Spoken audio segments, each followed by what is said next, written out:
Of the 21 American republics of the Western Hemisphere, Colombia is the most northerly in South America.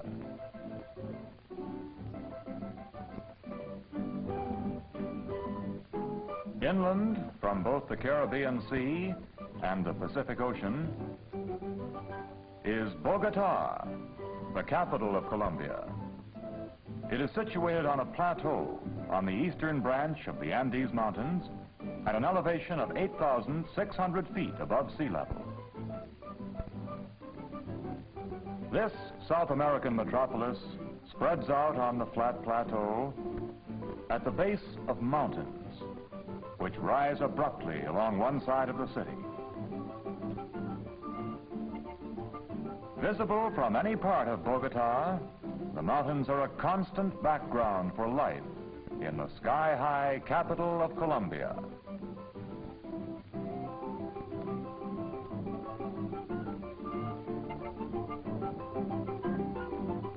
Jimenez de Quesada founded Bogotá in 1538.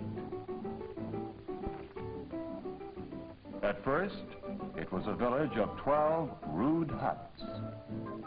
But today, it is a modern city having a population of nearly 500,000, with many broad avenues, such as this one, named for the city's founder.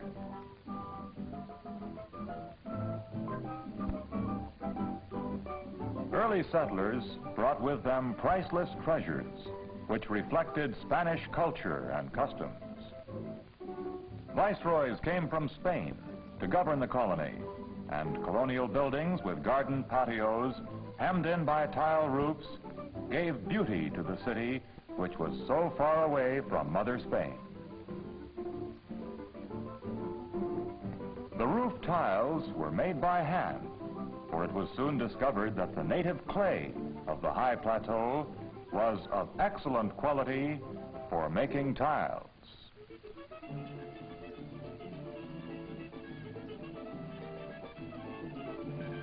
In those early days, church bells were rung to welcome news from Spain, even though it was 6 months old when it arrived.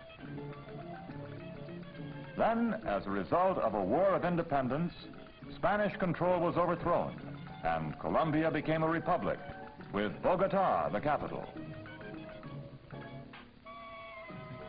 1819 marked final liberation. Simón Bolívar was the first president of the new republic. Today, many statues honor him. Simón Bolívar, the liberator.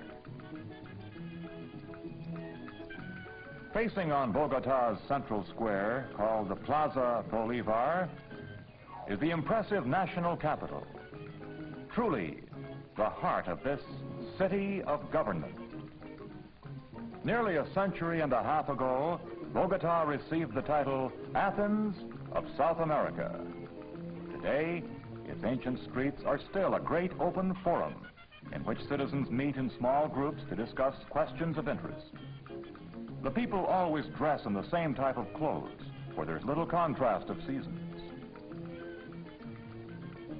Because of this sameness of temperature, many stores have no doors. Instead, they have grills, which may be pulled down and locked at noon when shops and offices close until 2:30.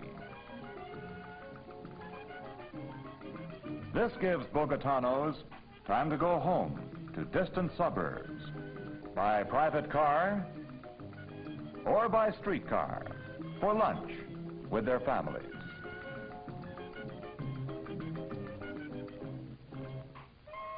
On wide boulevards, Bogotanos build their homes in many styles, showing the influence of their cosmopolitan culture.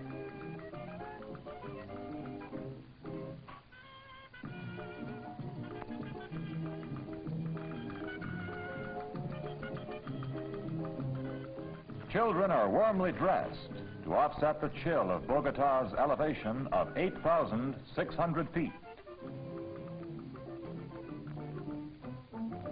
Men may wear soft wool blankets called ruanas.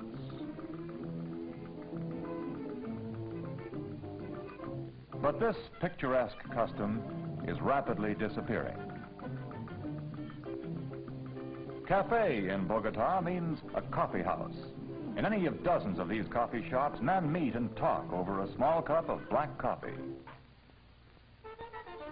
Its street scenes make Bogotá an interesting capital to a visitor. Bootblacks await customers on many downtown corners.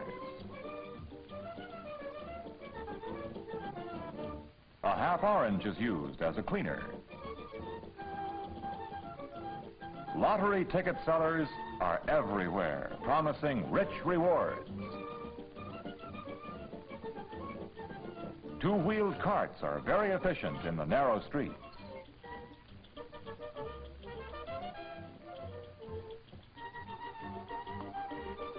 Posters go up daily to advise citizens about community and national affairs. There are large outdoor public markets in this city of 500,000. In the markets, one may purchase fruits and vegetables of 100 different kinds.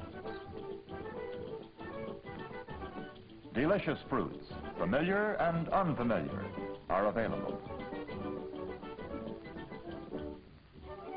Children prefer to buy popsicles.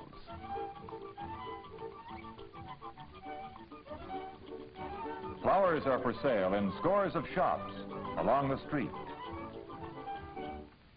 No refrigeration is needed for flowers at this altitude. Truly, Bogotá is the city beautiful.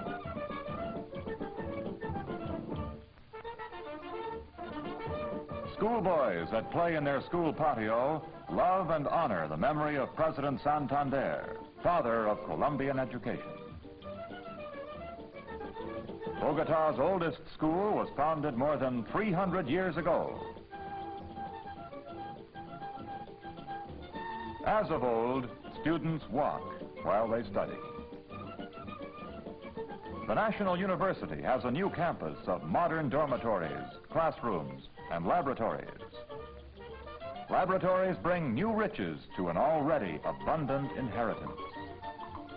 While scientific experimentation, especially in the field of agriculture, under experts at a Bogotá governmental station, aids the whole nation. In a nearby teachers' college, girls keep alive the tradition of colorful national dances.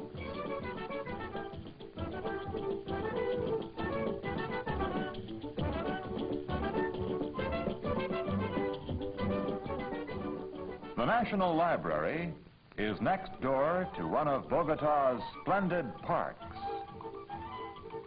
Parks where young and old can enjoy the abundant gifts of nature, either in organized sports and planned group recreation, or in simple games played by happy children. Boys and girls are healthy at this high altitude,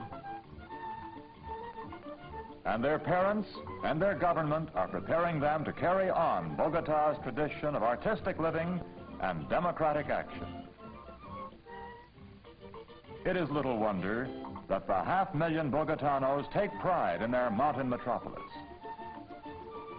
They are justly proud of a history of culture and a tradition of democratic government. Justly proud of new office and government buildings. Justly proud of their modern, rapidly growing city with a promising future. Justly proud of Bogotá, capital of Colombia.